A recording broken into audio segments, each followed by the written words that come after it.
안녕하십니까. 조선일보 경제부의 박사이자 방현철입니다. 이 시간은 받으면 많이 버는 방현철 박사의 머니머니입니다. 조선일보가 선정한 베스트 애널리스트부터 이들을 키워낸 증권사의 센터장들 그리고 증권가의 고수들까지 한국 금융계의 어벤져스를 모셔 개미들은 알 수 없던 진짜 고급 정보를 뿌려드리니 여러분들은 많이 버시길 바랍니다. 그럼 방현철 박사의 머니머니 시작하도록 하겠습니다. 이 시간은 지난 시간에 이어서 한 번 더 라이프 자산운용의 강대권 대표님을 모시고 이야기를 나눠보도록 하겠습니다. 네, 안녕하세요. 네, 안녕하세요. 오늘은 다시 한번 제가 모신 이유는 이 라이프 자산운용이 ESG 최근에 가장 핫한 네. 테마인데 ESG를 표방하는 대표적인 운용사이기 때문에 한번 강 대표님과 함께 ESG 투자에 대해서 한번 얘기를 해보려고 다시 한번 모셨습니다. 네. 예. 강 대표님은 지난 시간에 좀 소개를 드렸지만 일단 업계에선 최연소 CIO 최고 운영 책임자로 이렇게 유명하시고 최근에 이제 가치 투자를 좀 표방하시는 이채원 전 한국투자밸류자산운용 대표가 이제 라이프 자산 운용 이사회 의장을 네. 맡으시면서 쪽 라이프 자산 쪽으로 이제 옮기셨고 또 여기 라이프 자산 운용이 ESG 투자를 또 네. 표방하고 있어가지고 또 그쪽에 또 관심을 또 많이 두고 계십니다. 일단 최근 들어 ESG 투자가 왜 이렇게 좀 주목을 받는지 그 얘기부터 좀 해볼까요? 네, 그래서 한 2, 3년 전부터 ESG 쪽 자금 흐름이 굉장히 좋고 네. 뭐 이게 이제 올해는 아주 큰 말씀하신 것처럼 아주 큰 화두가 되고 있는데 일단 이 표면적으로는 이제 규제 때문입니다. 네. 그래서 이제 미국이나 유럽 같은 데에서 이제 이게 ESG 관련된 투자 행위를 이제 법제화시키는 움직임들이 나오다 보니까 네. 이제 국내에서도 국민연금 같은 경우가 이제 그 작은 집행을 하실 때 음. ESG가 이제 안 좋은 기업들은 투자를 좀 막는 네. 이런 것들이 나오고 있거든요. 그래서 실질적으로 이제 이런 규제가 나오다 보니까 이제 시장에서 자금 흐름이 변하고 있고 또 자금 흐름이라는 게 수익률에 영향을 미치다 보니까 ESG가 돈이 되는구나. 뭐 이런 것들이 이제 현실화되기 시작을 하면서 최근에 각광을 받고 있고요. 네. 근데 근본적으로는 저는 좀 이게 그 이 사회가 연결성이 확대가 되기 때문에 나타나는 자연스러운 현상이라고 보는데요. 뭐 이제 최근에 그 제가 이제 특이할 만한 일 중에 하나가 이제 8월달 들어서 그 인천에서 어떤 그 피자 가게에서 네. 생일 선물을 못 사주는 그 어떤 부모님을 위해서 음. 피자를 공짜로 배달을 했는데 그게 이제 화두가 돼가지고 이제 뭐 주문이 쇄도해서 네. 굉장히 바쁘시다는 기사를 제가 본 적이 있는데 이제 사실 이게 옛날 같으면은 그 모르고 지나갈 일들이잖아요. 근데 이제 우리 사회가 워낙 연결성이 커지다 보니까 뭐 이제 이런 좋은 일들은 굉장히 많이 잘 보도가 되고 네. 또 반대로 어떤 기업들이 이제 좀 스캔들에 연루가 되면 이게 뭐 즉각적으로 바로 불매 운동이 일어난다든지 네. 이런 식으로 그 기업이라든가 이런 사업하는 사람들의 그 외부의 어떤 사회적인 그 외부성이라고 하죠 경제학에서는 이제 그런 것들이 실질적으로 이제 기업의 실적에 영향을 많이 미치는 이런 연결성이 높은 사회가 지속이 되다 보니까 ESG 자체가 좀 자연스럽게 화두로 떠오르고 있는 것 같습니다. ESG 그러면 인바이러먼탈 환경, 네, S 그럼 소셜 네. 사회적인 거, G 하면 고버넌스 지배구조, 지배구조 네, 뭐 네. 이렇게 되겠는데 라이프 자산운용이 생각하는 그러면 ESG는 네. 뭐냐 뭐 이렇게 네. 물어보면 어떻게 대답을 하시겠어요? 네, 그 ESG라는 게 뭐 환경, 뭐 사회 이런 네. 그 단어가 있긴 하지만 사실 아직 명확한 개념이 있는 것 같지는 않고요. 그리고 이게 뭐냐, 뭐 이렇게 많이 의문심을 가는 거 많이 계신 것 같은데 저희는 그냥 뭐 투자하는 사람들이기 때문에 철저하게 이제 투자적인 관점에서 보고 있어요. 그 이제 저희가 이제 워낙 가치 투자 베이스고 뭐 오랫동안 이제 저평가된 종목들을 많이 봐왔었는데 네. 이제 주식시장을 보면은 뭐 같은 업종 내에서도 뭐 퍼가 100배짜리 주식도 있고 퍼가 뭐 3배, 4배짜리 주식도 있습니다. 그러면 이런 그 밸류에이션 왜 똑같은 돈을 버는데 뭐는 되게 이렇게 고평가를 받고 있고 뭐는 저평가를 받고 있느냐 여러 가지 이유가 있겠죠. 뭐 성장성 측면에서 차이가 날 수도 있고 여러 가지 이유가 있는데 뭐 성장도 하고 있고 좋은 실적도 내고 있고 재무적으로는 완벽한데 계속 10년, 20년 무한정 저평가 받고 있는 회사들이 있어요. 그래서 이제 가치 투자라는 것들은 이제 이런 것들을 접근했다가 이제 수익을 기다리는 건데 이게 재평가가 잘 안 되더라고요. 뭐 싼 게 항상 싸더라고요. 그래서 저희가 이런 것들을 분석을 해보니까 이런 회사들이 공통적으로 다 이제 소위 요새 표방하고 있는 ESG가 안 좋은 거예요.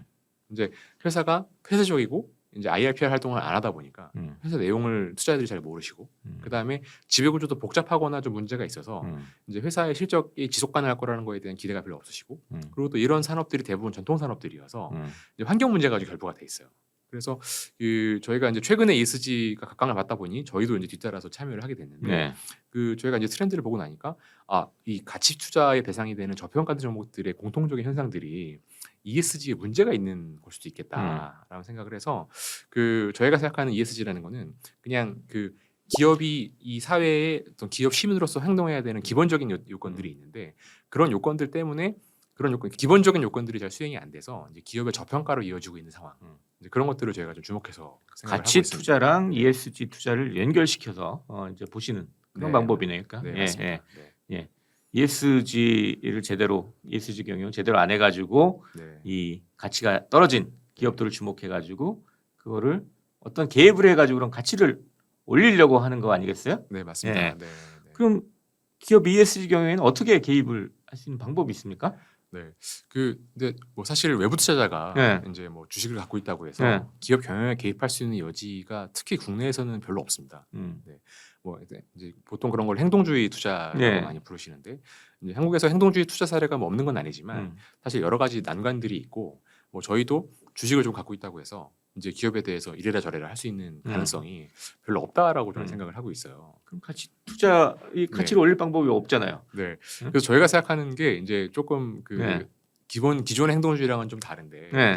저희가 이제 기존 행동주의라는 게 주식을 사고 그 다음에 우리가 주식을 갖고 있으니까 우리 요구를 들어달라 이렇게 이제 좀 선투자 후 행동주의 요소가 네. 나오면 저희는 회사를 먼저 찾아가요. 네, 그래서 이제 먼저 회사의 경영진을 이제 미팅을 가지고 이제 주식이 너무너무 저평가돼 있다. 이게 말이 되냐? 회사가 실적이 잘 나오고 있는데 저희가 봤을 때에는 그 ESG 활동 중에서 기본적인 요소들만 좀 하셔도 훨씬 개선이 될 것 같은데 그리고 주가가 올라가는 게 회사에 나쁜 건 아니지 않느냐 뭐 이런 말씀들을 많이 드려요. 그리고 저희가 컨설팅을 드릴 수 있는 부분들이 좀 여러 가지 요소가 있다. 네. 제안을 먼저 드리고 그 제안이 이제 받아들여지고 뭐 회사랑 저희랑 같이 이거는 좀 공동으로 같이 해볼 만한 프로젝트다라고 먼저 합의가 되면 네. 그리고 나서 이제 투자가 들어가는 방식으로 되어 있습니다. 그래서 굳이 말씀드리면 저희는 선행동주의 후 투자 이런 식으로 그 뭐 이제 투자 이후에 개입이라기보다는 예. 협력적인 걸 말씀드리고 있고 그래서 저희가 이거를 이제 우호적 행동주의라고 부르고 있습니다. 네. 뭐 그 작은 기업들은 그렇게 뭐 좀 얘기가 될 것 같은데 큰 기업들은 좀 얘기가 잘 안 될 것 같은데요. 네, 네. 그 왜냐하면 제가 이제 그 궁금한 게 이 가치 투자하시는 분들이 우리 국내 대기업 지주회사들이 상당히 저평가돼 있다고 말씀하시면서 네. 이쪽에 좀 뭐 이런 ESG 경영이 좀 잘 되면 여기가 주가가 많이 올라갈 수 있다 이런 네. 말씀하시는 분들이 많아가지고 근데 네. 이 대기업 찾아가가지고 뭐 네. 이거 하시면 우리가 뭐 투자하겠습니다. 그럼 별로 이렇게 반가워하지 않을 것 같은 느낌인데요. 어떠세요? 네, 맞습니다. 저는 이제 그런 요인들 때문에 네. 이제 행동주의가 ESG로 결합이 되는 게 반드시 필요하고 이게 또 어떤 투자 지형에서 되게 큰 변화가 있을 거라 생각을 하고 있는데요. 네. 사실 그 동안에 이제 주주의 그 권한 행사라든가 요구라는 것들이 조금 논란이 많았어요. 그러니까 가령 이제 소액 주주 권리 보호를 위해서 뭐 배당을 많이 하셔라, 네. 자사주를 사셔라 이렇게 말하면 회사 입장에서는 아니 우리가 더 큰 목표가 있고 기업 성장을 추가를 해야 되는데 지금 자원을 낭비할 수가 없다. 이렇게 말하면 사실 누가 옳은지 구분하기 되게 어렵거든요. 그래서 그동안 어떤 지배구조라든가 기업의 자원 배분을 가지고 나왔던 주주 행동주의 요소들이 나오면 그게 논란의 여지가 많았고 그래서 기업들이 되게 반발심이 많았어요. 그리고 사회적으로 봤을 때에도 그런 주주 행동주의를 보면서 결국에는 이게 뭐 사회적인 활동이라기보다는 자기네 수익 창출을 위해서 네. 뭐 소위 먹튀라는 표현까지 써가면서 그래서 이제 별로 행동주의를 하는 펀드에 대해서도 시선이 곱지 않았거든요. 근데 이 ESG라는 화두가 사실 되게 큰 변화의 흐름이 있는 것이 뭐 중소기업이든 대기업이든 찾아가서 환경 오염을 시키지 마세요. 저는 싫은데요. 이렇게 말할 수는 없는 겁니다. 사회적으로 기여는 그러니까 어떤 경영 활동도 중요하지만 사회적 기여도 생각해 주세요.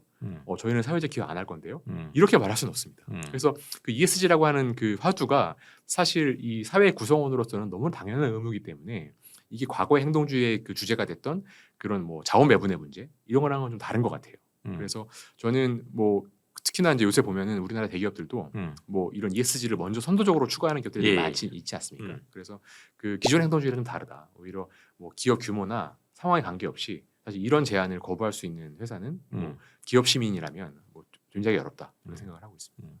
우리나라 대기업들 지주회사들 뭐 상당히 저평가돼 있다는 얘기 많이 하는데 네. 어느 정도 수준으로 저평가돼 있는 거예요? 근데 네, 보통 이걸 하면 좀 가치가 많이 오를 수 있어요. 네, 그래서 보통 지주회사 저평가라는 것들을 이제 측정을 할 때 이제 그 회사가 갖고 있는 지분 가치 대비해서 시총이 얼마냐, 뭐 그거를 이제 그 NAV 대비 할인율 이런 표현을 쓰고 있는데요. 네.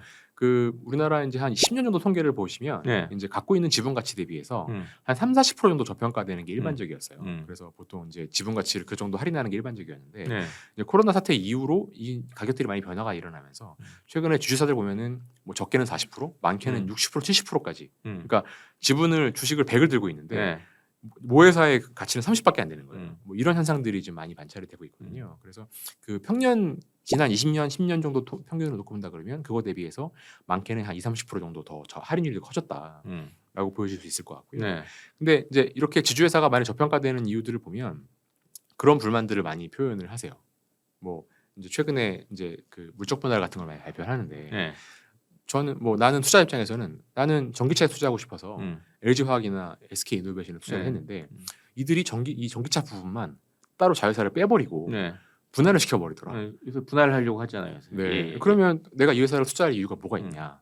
이건 지배구조에 문제가 있다. 이런 말씀들을 많이 하시면서 이제 그러니까 그런 주식을 이제 팔아버리고 자회사로 이동하는 거예요. 그러다 보니까 분할된 회사 사면은 더 네. 이익이 될 테니까 자기가 투자하고 싶은 거를 투자하는 맞습니다. 거니까. 예. 모회사는 팔고 자회사는 사고 이러다 보니까 이제 모회사는 점점 주가가 떨어지고 자회사는 가격이 올라가다 보니까 이제 괴율이 커지는 건데요. 네. 물론 이것도 이제 뭐 합리적인 투자 선택일 수는 있겠습니다만 뭐 이게 이제 자회사 가치가 계속 올라가고 모회사 가치가 계속 빠지기만 하다 보니까 말씀하신 할인율이 너무 커지면서 아니 100이라는 자산을 들고 있는데 왜 30밖에 안 쳐주냐 이런 문제가 발생하는 거거든요.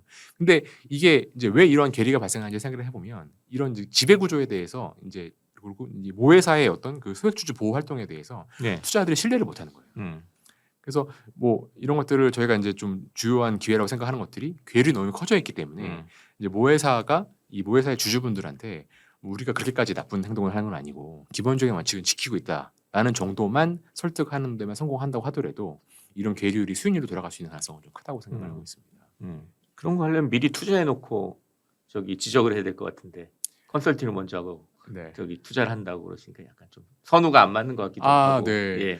이게 좀 현실적인 어려움이 네. 좀 있는데요. 예. 그러니까 그 뭐 일본이나 미국 같은 경우에서 행동주의가 네. 최근에 되게 많이 벌어지고 있는데 이게 우리나라랑은 좀 현실이 다른 것이 그 미국 기업이나 일본 기업 같은 경우에는 이제 이런 특히나 이제 역사가 오래된 기업 같은 경우에는 그 지배적인 주주가 없습니다. 그러니까 사실 그 장내에서 지분을 한 2-3% 정도만 확보를 해도 거의 최대 주주나 2대 주주에 근접하는 지분을 갖게 되거든요.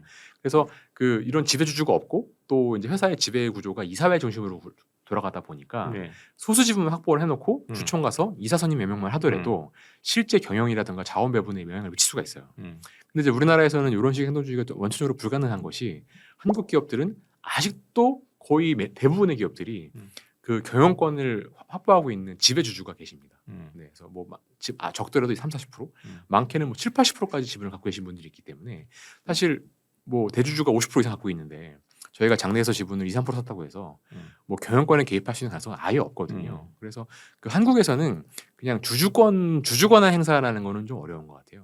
그래서 이런 것들을 대주주가 어떤 결단력을 가지시고 아 내가 ESG 활동을 하겠다.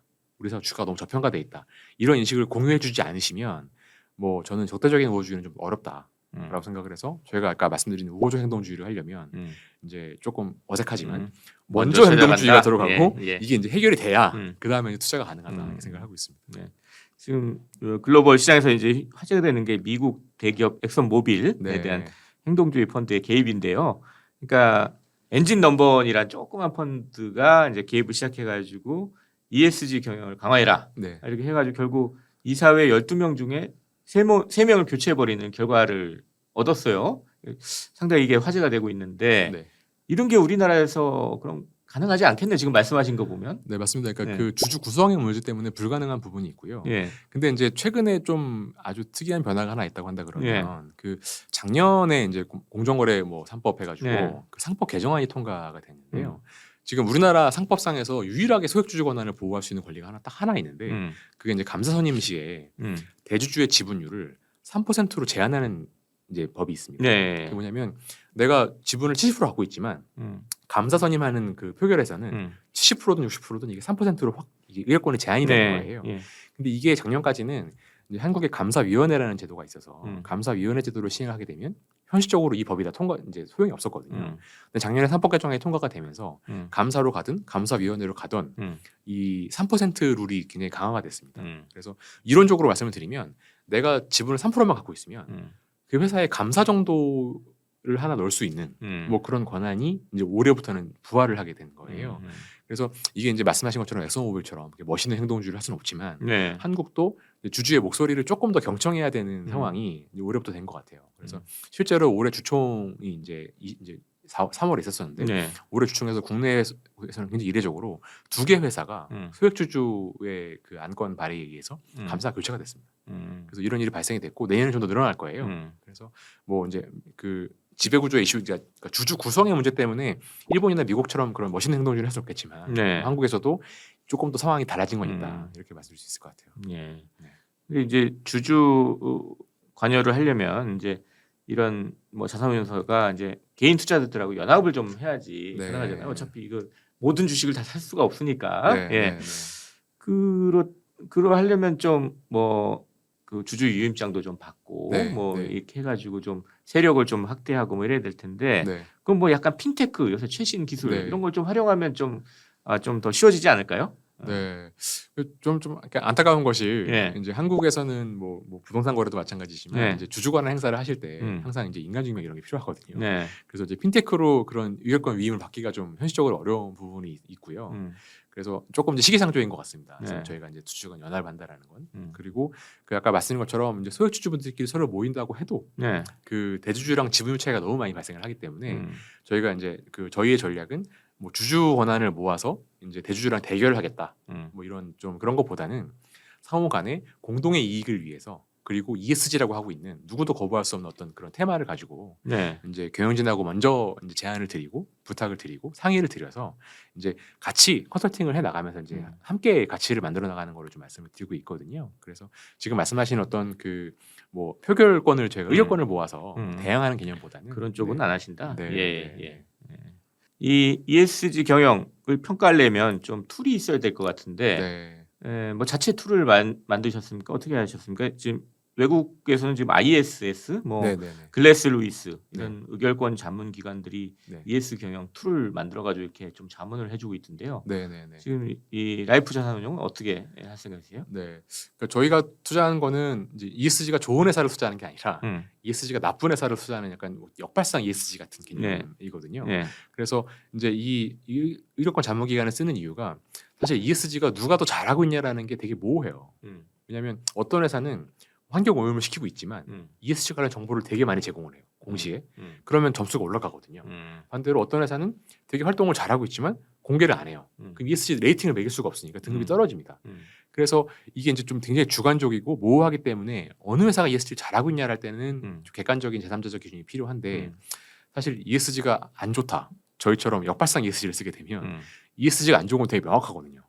왜냐하면 최근에 무슨 스캔들이 발생했다라든지 뭐 환경 오염을 시킨다라든지 이런 것들이 이제 하게 되면 너무나 이제 좀 그 이론의 여지가 없는 것 같아요. 그래서 뭐 저희가 이제 ESG가 나쁘다고 저희가 투자하는 회사를 그 비난하는 건 전혀 아닙니다만 뭐 내부적으로 봤을 때 굉장히 좋은 내용들이 있고 또 개선할 수 있는 여지가 되게 큼에도 불구하고 그 이제 기업들이 그런 경우가 있습니다. 이제 ESG 활동이라는 게 기본적으로는 단기적인 이익을 희생해야 되기 때문에 경영진도 필요성을 인식하시고 내부적으로도 다 그런 준비가 되어 있지만 이게 우리가 실적을 나쁘게 만들면 ESG 활동을 하더라도 주가에 안 좋지 않을까? 이런 걱정하시는 분들이 계시거든요. 그래서 뭐 그런 좀 그 판단하시기 어려운 부분이 있을 때 재산 조치가 저희가 뛰어나서 말씀드리는 것이 아니라 그냥 3자의 시각으로 봤을 때 이거는 감수할 만한 가치가 있다라고 말씀을 드리면 이제 그런 걸 실행을 돕는 거기 때문에 저희가 평가 기관에 의존하기보다는 저희는 좀 컨설팅 쪽에 좀 중심을 두고 있어요. 그래서 지금 말씀하신 기관들보다는 저희가 지금 이제 법무법인이나 뭐 교수님들 모셔가지고 자문위원단을 만들고 있는데 여기는 평가보다는 좀 컨설팅, 개선 이런 쪽에 좀 방점을 두고 있습니다.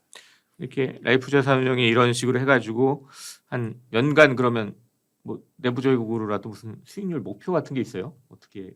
그럼 네, 목표가 있고 예. 그 저희가 생각했을 때 이런 투자 방법의 좋은 점은 이제 회사가 개선이 돼서 주가가 올라가는 거기 때문에 이거야말로 좀 그 감히 시황에 무관한 투자법이 아닐까. 왜냐하면 이제 본질이 좋아서 올라가는 거니까. 그래서 저희는 좀 이런 그 상대 수익률 개념보다는 장세에 무관하게 뭐 연간 한 15%에서 20% 정도 목표를 타겟을 하고 있어요. 이렇게 해서도 15에서 20% 정도 수익이 나올 수 있다. 이렇게 목표를 두고 지금 네. 활동하시는 네. 거네요. 그러니까. 근데 뭐 네. 이론적으로는 너무 음. 당연한 것이 음. 뭐 시장 대비 반값도 안 되는 굉장히 저평가되는 회사가 아까 말씀하셨듯이 네. 저평가 요인을 해소하는 거잖아요. 음. 그러면 시장이랑 비슷하게만 올라가더라도 뭐 상승률이 꽤 높이 나오는 건데 배가 나오는 네. 거예요, 상승률은. 근데 문제는 이제 회사가 변해야 되기 때문에 네. 시간이 좀 걸립니다. 음. 그래서 좀 시간은 2, 3년 정도 시간이 필요할 음. 것 같고요. 저희가 2, 3년 내로 뭐 한 2배 정도 올라가는 뭐 그런 그림을 그려보고 있습니다. ESG 투자를 해도 한 연간 15에서 20% 정도 수익률을 목표로 할 수 있고 네. 또 2, 3년 내로 배를 올릴 수 있는 목표를 만들 수도 있다. 네. 네. 이렇게 이해를 하면 되겠습니다. 네. 자, 마지막으로 그럼 구체적으로 개입 전략을 통해 가지고 가치를 올리려고 하는 그런 기업들이 있습니까? 네, 저희 회사가 이제 6월에 창립을 해서 네. 이제 7월 중순부터 이제 지금 ESG 행동주의라는 네. 펀드를 출시를 하고 있거든요. 음. 그래서 이제 아직 한 달이 채 안 됐기 때문에 네. 지금은 초기 단계라고 보시면 될 것 같고요. 저희가 지금 한 5개 정도 프로젝트를 가동을 하고 있고 네. 네, 그중에 한 개 프로젝트는 이미 투자가 들어갔습니다. 네, 이미 그러니까 컨설팅을 다 끝나셨네요, 그러니까. 네, 그래서 그 회사 경영진 쪽에서 이제 굉장히 강한 의지가 있으셔서 이제 좋은 회사를 만들고 싶다 네. 이런 의지가 있으셔서 저희가 뭐 적극적으로 도와드리겠다고 말씀드렸고, 근데 뭐 구체적으로 저희가 아직 그 이제 말씀드리기는 네. 어렵지만 네, 이제 아마 향후에 저희 활동을 좀 보실 수가 있을 것 네, 같습니다. 한 5개 정도 기업을 지금 들여다보고 있다. 네. 여기까지 말씀을 하셨습니다. 자, 이렇게 해서 방현철 박사의 머니머니 라이프 자산운용의 강대건 대표님과 함께 ESG 투자에 대한 얘기를 나눠봤습니다. 자, 마지막으로 이제 저희 구독자 여러분께 마무리 인사 부탁드리겠습니다. 네, 오늘 초대해 주셔서 감사드리고요. 네. 네, 앞으로 종종 찾아뵙고 또 인사드릴 수 있도록 하겠습니다. 예, 예, 감사합니다. 시장 얘기도 재밌지만 뭐 ESG 투자 얘기도 재밌는 것 같습니다. 예. 자, 지금까지 함께해 주신 라이프 자산운용의 강대건 대표님, 그리고 저는 조선일보 경제부의 박사이자 방현철이었습니다. 이 시간은 받으면 많이 버는 방현철 박사의 머니머니입니다. 그럼 다음 시간에 또 뵙도록 하겠습니다. 감사합니다. 감사합니다.